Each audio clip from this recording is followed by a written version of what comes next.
So I'm just going to say it. This is the last episode of Negotiate Anything.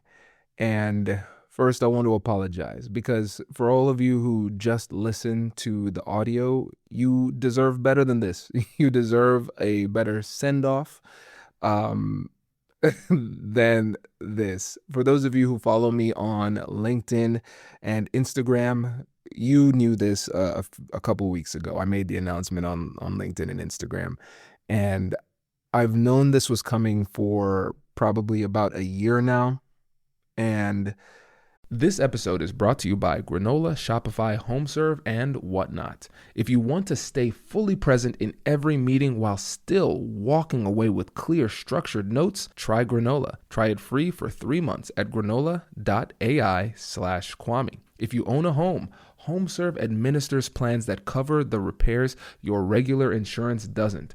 Plumbing, HVAC, electrical, and more. Enroll today for 50% off your first year at homeserve.com/Kwame. If you're building a business or just looking to sell more, Whatnot is the largest live shopping marketplace in the country. Download the Whatnot app today and get free shipping on your first order. Just search WHATNOT Whatnot in the App Store and start scoring amazing deals. Ready to launch or grow your business? Start with Shopify, the commerce platform behind millions of entrepreneurs worldwide. Sign up for your $1 per month trial at shopify.com/Kwame. It was just, it took me a while to fully absorb this. And the thing is, when it comes to making an announcement like this, there are lots of reasons why. So I apologize because I know this is going to be jarring. We've been doing this for over a decade. Over a decade. The average podcast, I think 90% of podcasts stop after 3 episodes, and we have made it over 1,800 episodes deep with this franchise. And I wouldn't be able to do any of that. Wouldn't have been able to do any of that without all of you listeners. You made the show. If you aren't here, there is no show. So I want to thank you for being on this journey with me. And I guess I was thinking about how best to do this, and I couldn't figure out a good way to do it. And so I want to apologize again, because usually when I come to you, I'm a lot more structured. I know what I'm going to say, and if I'm doing something solo, I would at least have a loose outline. I've never scripted anything for you all, other than maybe the ads, of course, but because I want to be raw and real with you. But I could not figure out how to put words to how I'm feeling about this moment. So I think maybe the best way, perhaps the only way that my mind can focus right now, is to go about this chronologically. Man, this episode is going to be terrible. Terrible. Okay, so let's go back to 2016. I graduated from law school 2013, and I did some public policy work. I started my own law firm. I started doing mediations, serving as a mediator, certified mediator. And in order to build my business as a business lawyer, what I would do is I would go around the city. I live in Columbus, Ohio, and I would do negotiation trainings for free for entrepreneurs. And that was good. That's how I was able to build the firm and get a decent clientele. And I asked myself a question, and it took me a while to figure out what the answer was. I said, okay, what would you do with your life if everything in the world was free? So if money wasn't an issue, what would you do? I spent a few months thinking about it. And I said, you know what I'd do? I would teach negotiation. That is the thing that I love the most, because I love seeing the aha moment. And you all, if you've listened to this show, you know my origin story, people pleaser, etc., etc. Negotiation meant a lot to me because of how it changed my life. And I love to see that revelation for other people too. So I said, yeah, if I could do anything for free, I would just teach people negotiation. And I said, well, if that's the dream, then let's figure out a way to make it happen. Now, here's the challenge. At the time, I'm young. I'm 27 years old. And there is no such thing as a young negotiation expert. Think about how people typically enter this field. Usually they become a negotiation expert after a successful career in something else. So law enforcement, counterintelligence, business, they're an executive or something like that. And in their 50s or 60s, they say, you know what? I am going to become a negotiation expert because that's what I'm really good at. And I said, I know I'm good at this now, and I know I've studied this a lot. I know I've put it into practice myself, but I want to make this my thing. But realistically, there would be an age bias that would be legitimate. 27 years old, we're not going to listen to you. So I said, I need to find a way to establish my credibility. I need to let people know, to show that I know what I'm talking about. And the podcast is how I did that. So interestingly enough, the podcast is older than the company. The podcast is older than the American Negotiation Institute. So I started the podcast, and the only goal that I had at the time was to create a body of work that would demonstrate my expertise and give credibility. So if people were to ever ask, hey, does Kwame know what he's talking about? I would say, listen to my podcast. Let's check it out. No goals of being top dog in the industry when it comes to podcasting. There was no goal to take this international or anything like that. I just wanted people to know that I knew what negotiation was. That was the only goal. And I remember after a few months of doing this, somebody reached out, and he was a fellow lawyer on the other side of the country. And he said, hey, I've got this really sticky negotiation, and I was wondering if you could consult on this. And he said, I've been practicing law for 28 years. The negotiation element is very, very difficult for me, but I love your show, and I think you can help me. And as I was talking to him, I said, he has been practicing law for 28 years, and he probably doesn't even know that I have been walking this planet for 27 years. But the age didn't matter. All that mattered was the fact that he believed that I could do what I said I could do. And I consulted with him. It was a multi-million-dollar deal. We closed the deal. And then he invited me to do another one, and that one worked out really well too. And I said, my gosh, it worked. People think I'm legit because, oh my goodness, I am legit. It's worked. And for me, I mean, that was a big enough win. I'm having fun. I'm learning. I'm getting to meet really cool people talking about something that I enjoy. But then the download started to grow, and I started to see these data points. You all, everybody listening, you're one of these data points. But you were more than that to me. Think about this. I know that sounds kind of weird, but let's break this down. So for me, when I'm doing this podcast, I can look and I can see the statistics.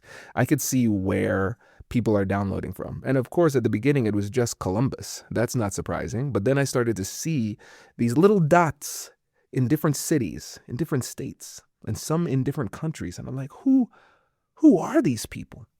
Who are these people? This is so who's listening to me? This is really cool. And I asked folks to connect with me on LinkedIn. And so I started to be able to put like faces and names to these data points all over the country, all over the world. And that was really cool. One of the greatest joys.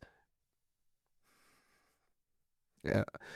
One of the greatest joys of doing this podcast is getting to meet some of you out and about. Like meeting fans. I don't do the whole fan thing. We become friends very quickly. But it's like, it's surreal. It will not stop being surreal. And that's really what kept me going, because I knew I was getting messages from people who were experiencing significant changes, getting the results that they wanted from negotiation. Let's share some wins. Let's share some community wins. So I remember there was one time I got a message from somebody who said that she recognized after listening to the show that she's been grossly underpaid her whole career.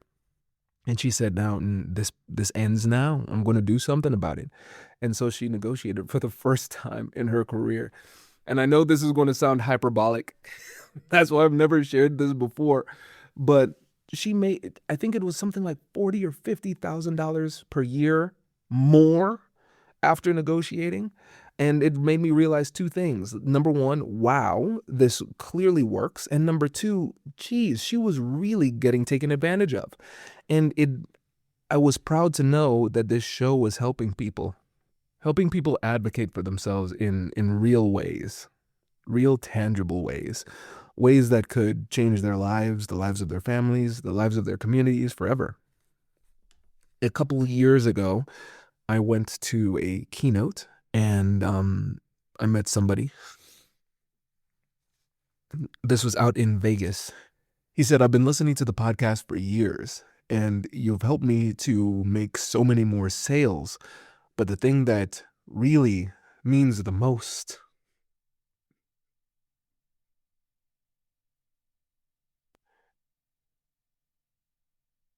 is that now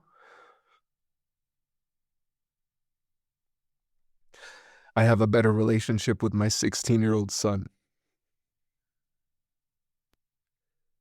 Like, those are the stories that really get me. So it's been hard because I know this is the right move strategically. I know this is the right move career-wise. I believe that. But I also recognize that I don't want to think about it in a negative way, but it feels like a part of me is dying to a certain extent. I didn't expect this transition to be so difficult, especially because when it comes to just in my life, I like to stack them up and knock them down. Like, what does that mean? So I like to have a clear target, hit those targets, move on like a mercenary. Like accomplishment, move on, accomplishment, move on. This is not, it is an accomplishment. What we've done here is an accomplishment, but it's more than that. It feels like I'm losing a family member to a certain extent. But I was talking to Whitney and she said, this isn't a loss. It's a win. It's an evolution. It's not, the show isn't going anywhere. If you come in next week, and I'll talk about what's coming next after I'm done, you know, crying like a baby here. I'll explain the transition. But it's not a loss. It's an evolution. We're changing into something different. But I digress. Let's continue with the progression. So when it comes to the podcast, we've had a lot of different iterations. In 2022, we signed our first deal with the Acast network, the Acast podcast network, which is a massive podcast network out of Sweden, I believe. And there was a great relationship. We were with them for about 2 years. So from 2016 and 2020, we did the podcast for free. It was great for the business. It was great for building credibility, but it was unpaid. But I just loved this. And one of my goals at the beginning was that I recognized that there were a lot of financial barriers for people when it came to getting high quality negotiation content and information outside of books. If you wanted to do a course, it would be thousands of dollars. And yes, with the American Negotiation Institute, I don't want you to think we're cheapos over here. Our stuff is expensive too for our corporate clients. We have some affordable options for individuals. Check out our website. but yeah, it was really tough for people before to get access to high quality content. So one of the things that I wanted to do was create the largest free library of negotiation content available, the largest on the planet. And we've been able to do that with top thought leaders willing to come on the podcast and share their expertise for free so people can have access to it. And we've had some big names on the show, and that's been great. And so, but again, I did that. We as a team did that for free from 2016 to 2020, and then from 2020 to 2022, we were with the Acast network, and that was the first time we were monetized. And then in 2022, the LinkedIn podcast network was created. So LinkedIn created a podcast network. You might remember a couple shout outs there, and that was really great. That was our first big network deal. And what was really funny is that I was disappointed that year because I shot my shot at getting a TV show. We were in talks with the Oprah Winfrey Network. We got pretty deep in that, and then they decided to go a different direction. And then the deal that we got from LinkedIn was far better, significantly better, much more lucrative and much more exposure than we would have gotten with the Oprah Winfrey Network. So that was really cool.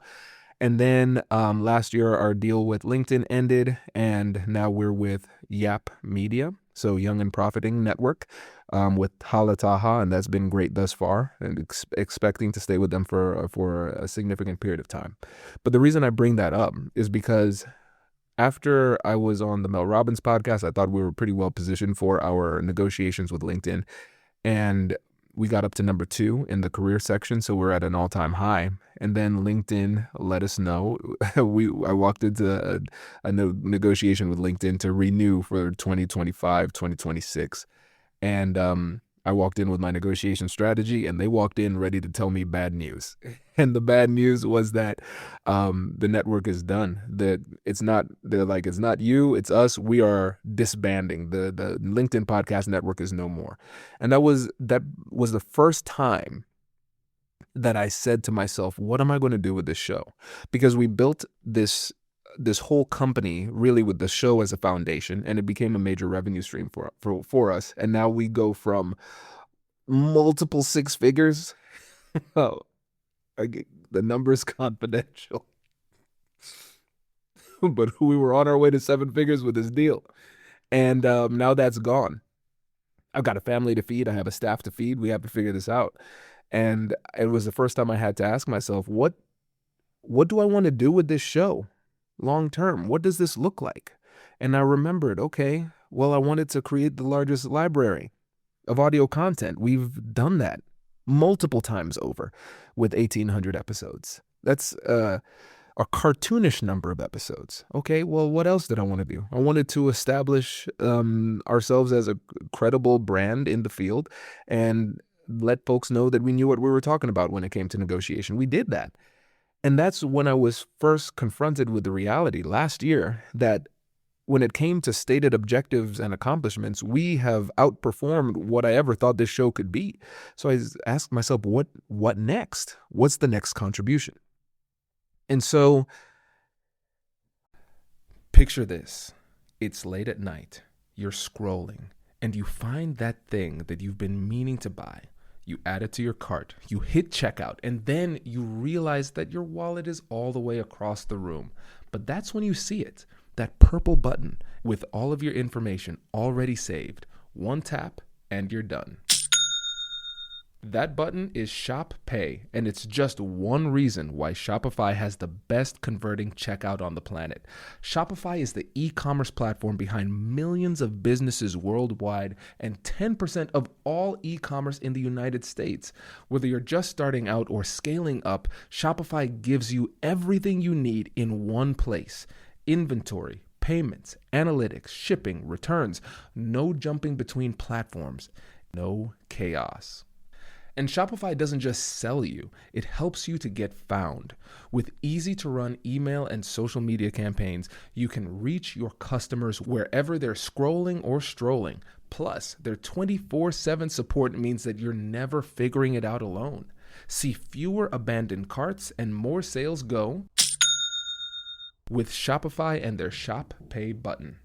Sign up for your $1 per month trial today at shopify.com/Kwame. Go to shopify.com/Kwame. That's shopify.com/Kwame.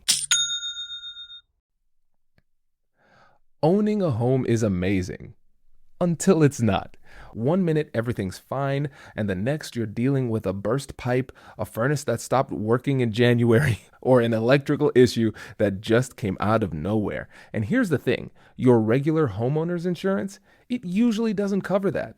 The day-to-day wear and tear, plumbing failures, HVAC breakdowns, electrical issues, you're often on your own. And that's where HomeServe comes in.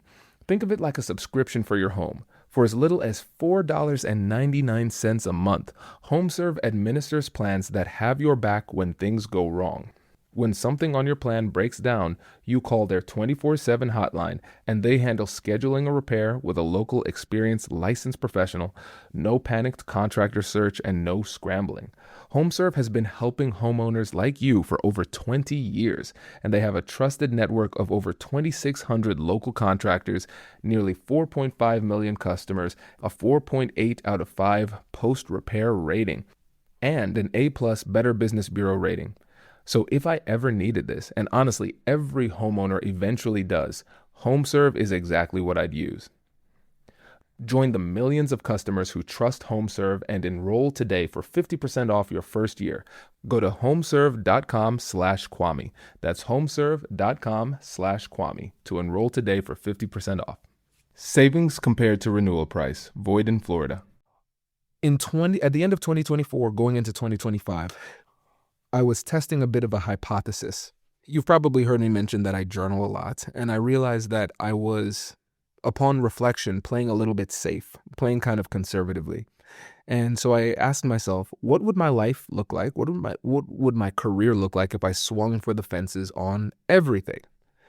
And I said, I'm going to try to go big more frequently. I'm going to try to go big a lot.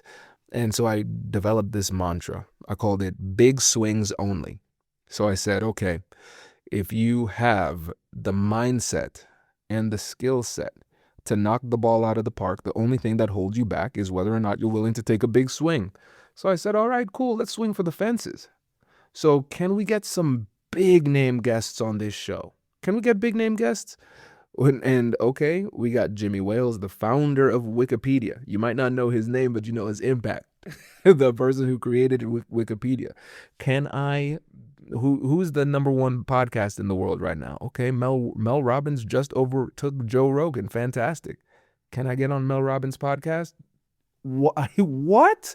Yes, now we're on that show. And it made me think, where else am I holding back? And when it comes to personal and professional growth, that mindset, big swings only, it has been really, really pivotal for me. It has been a catalyst for change in my personal life that I didn't think was possible at this stage. And so then I realized there's a second element to this philosophy of big swings only. And it is this. Think about Michelangelo as he was creating the statue of David. One thing he said about that process was that he didn't create the statue of David. David was always in there. He just removed what was superfluous and unnecessary to reveal the statue that was within. So there's another metaphorical angle of big swings only, where it is not so much about the outcome that you achieve through taking your big swings. Don't think about big swings just like swinging for the fences in baseball. Think about it as you, like Michelangelo, swinging your hammer and chisel and chipping off parts of yourself that should be removed. So it's not just about the accomplishment, it's about who you become in the process of daring greatly, of swinging big, and becoming the person you were destined to be. And I recognize that this mentality has helped to shape my character and grow and evolve in ways that I didn't think were possible. And especially I didn't think were possible within the time frame I was able to do it. And as I started to talk to more people and do more research on it, I'm seeing a commonality of high performers where they have this type of mentality. And so that's what this next show is going to be about. It's going to be about helping people to live life on their terms and take the risks and take the big swings that they were destined to so they can become the person they were destined to become. And so when you think about negotiation, what is the nexus here? How do we bring these things together?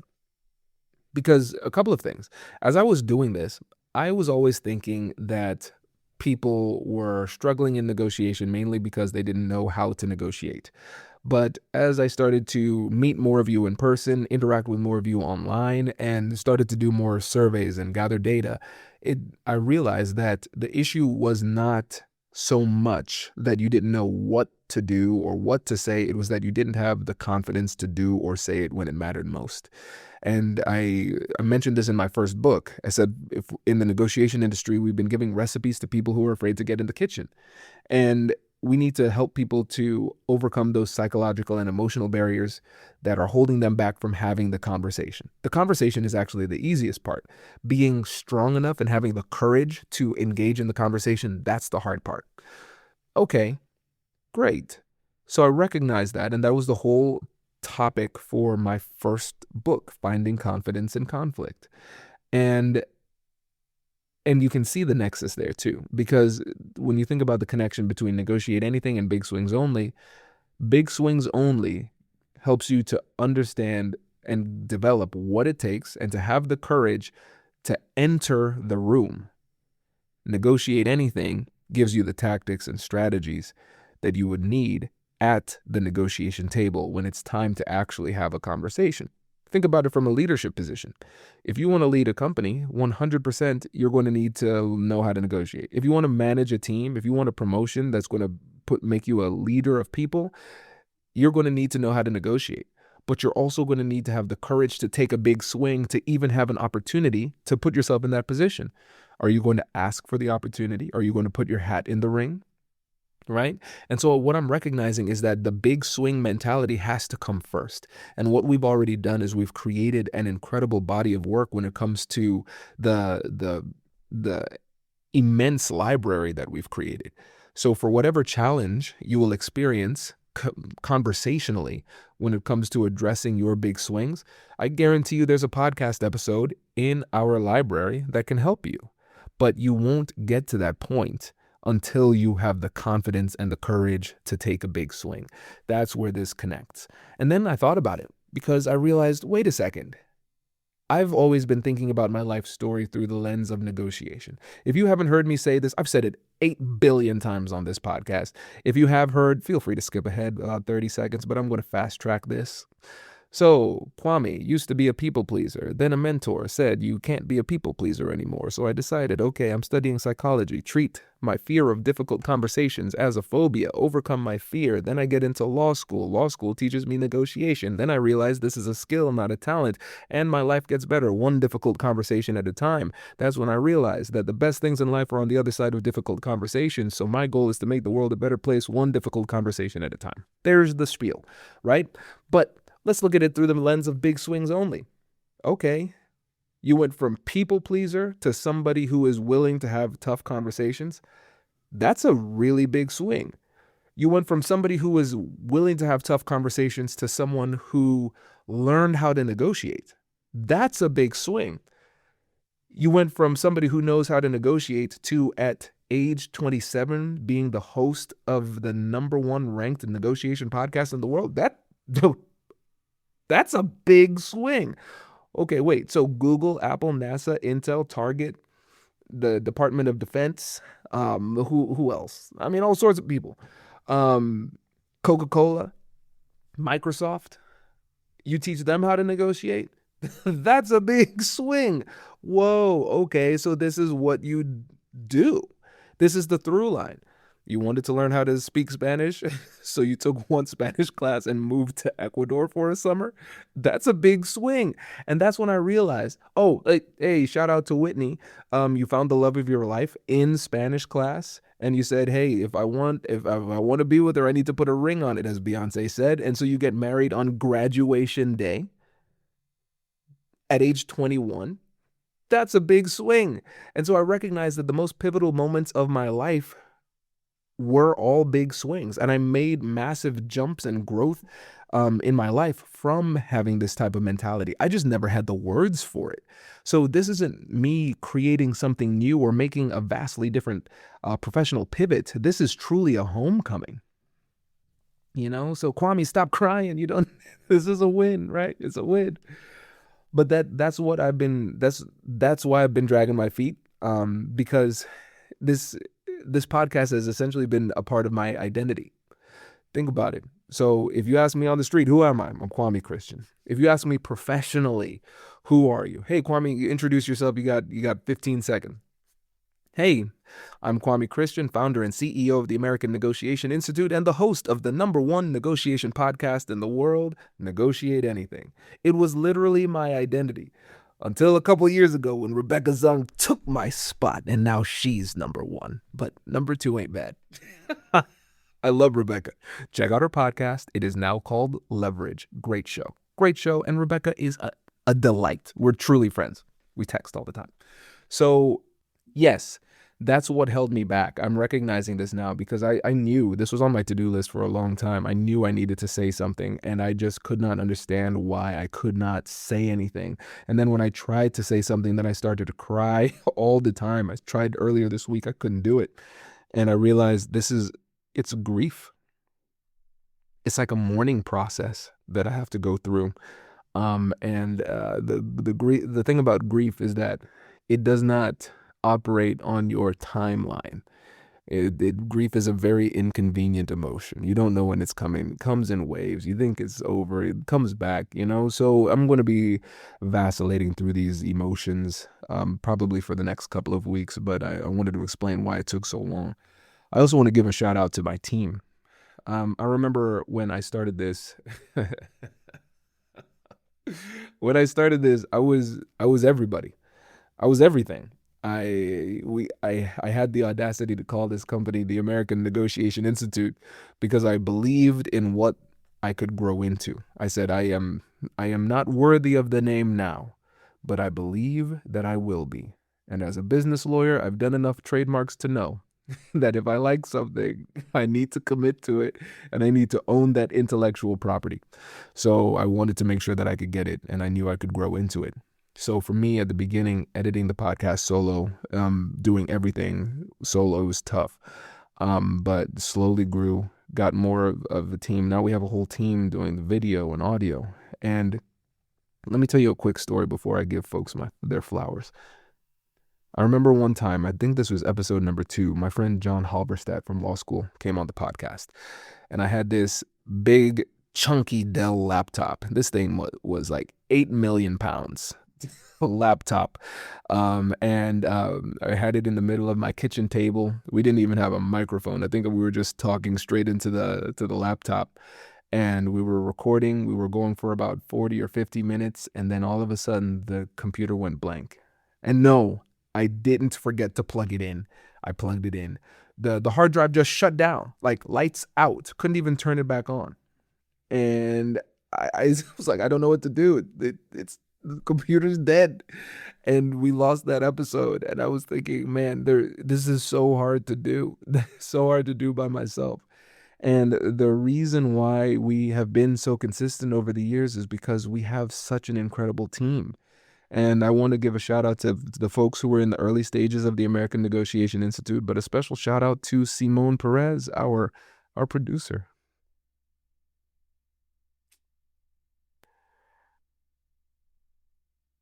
Man, this show, yeah, you see me on the thumbnail and everything, but the executive producer, Simone, man, he's the engine behind all of this. He's the heart behind it. But you can't. It's difficult to appreciate what it is that he's brought to this podcast and the institute as a whole.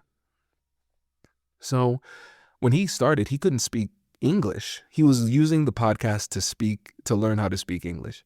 And I said, hey, I need an editor. And he reached out and said, I want to do it. I was like, let's go. And we were able to bridge the gap of communication because I could speak Spanish. And now his English is way better than my Spanish, which is cool to see. But if you've heard some of Simone's story, he's from Venezuela. He had to escape Venezuela and go to Argentina. That's where I met him. And then Argentina, if you're familiar, started to fall apart. He left Argentina, went to Portugal, left Portugal, went to Canada. And now, just a couple weeks ago, he earned his Canadian citizenship. I mean, talk about big swings, man. We need to have an episode on Simone.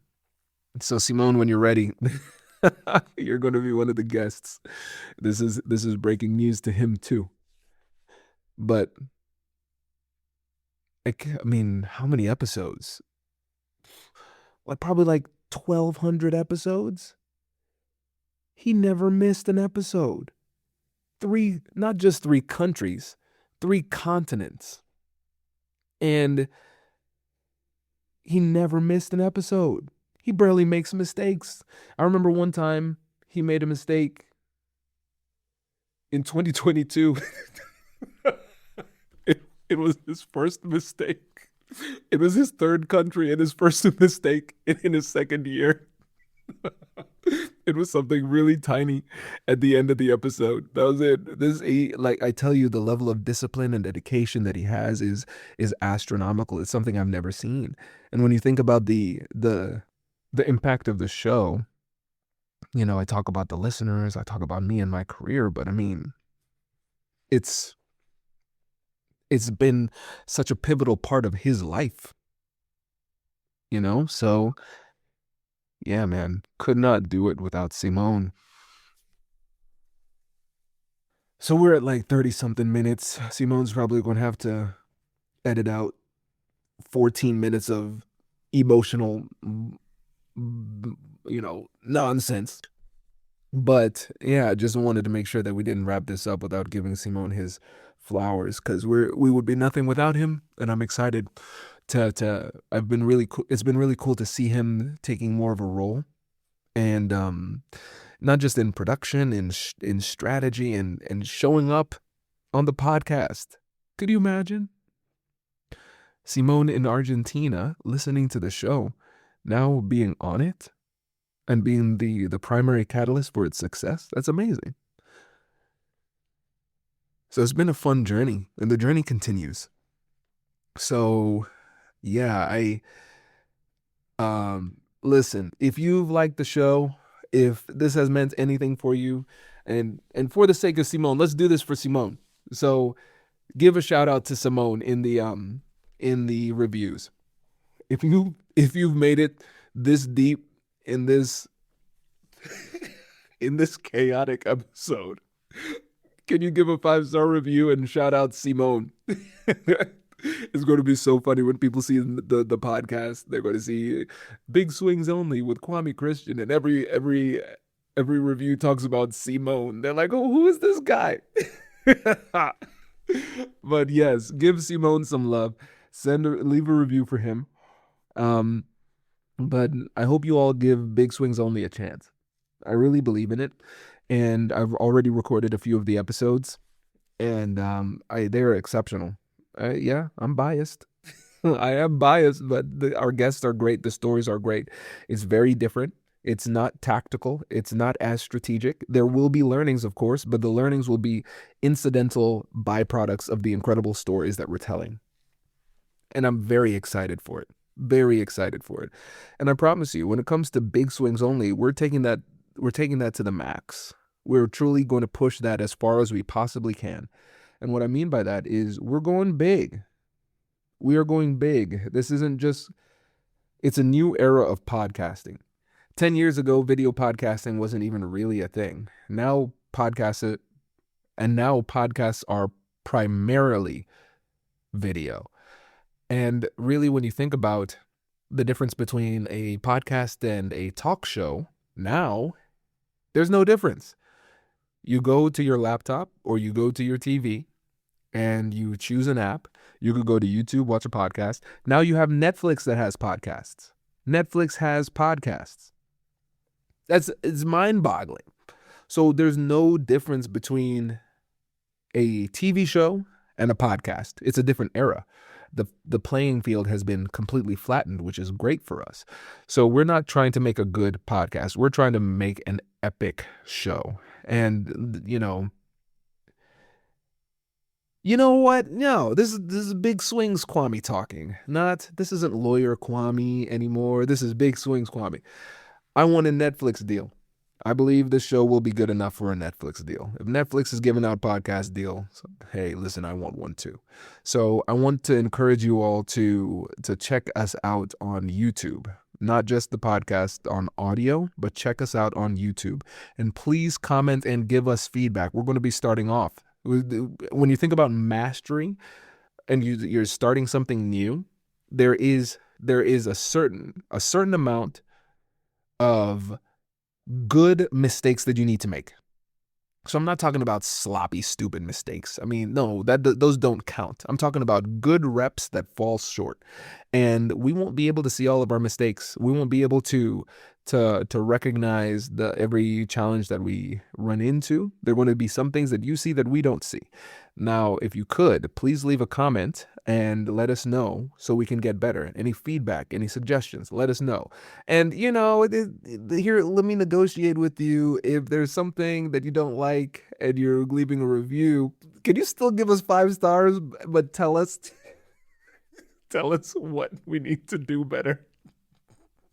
Those reviews matter, okay? So please give us the feedback. But if we could get 5 stars too for effort, we're trying.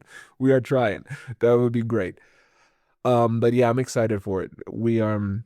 we're going to have to level up in a lot of ways. And it's a completely different philosophy, a different theory of the case, not just in terms of the topic of the show, but in our entire approach to the show. So our goal is to level up in order to make sure that we can still earn your support. I'm not going to just assume here that you're just going to passively say, okay, cool, you were negotiate anything. Now I'm a Big Swings only fan. Um, Jeez, just a little aside. Yeah, we're going to need to figure out what to call this community. I was joking with my wife, Whitney, and I said, I was like, you know what, Big Swings only. Maybe we should call the listeners Big Swingers. And she's like, hey, maybe you shouldn't. Maybe we shouldn't give out those vibes. That's not what we're trying to do. And I just said Big Swings only fan. No, now that doesn't work either. Everything's too suggestive.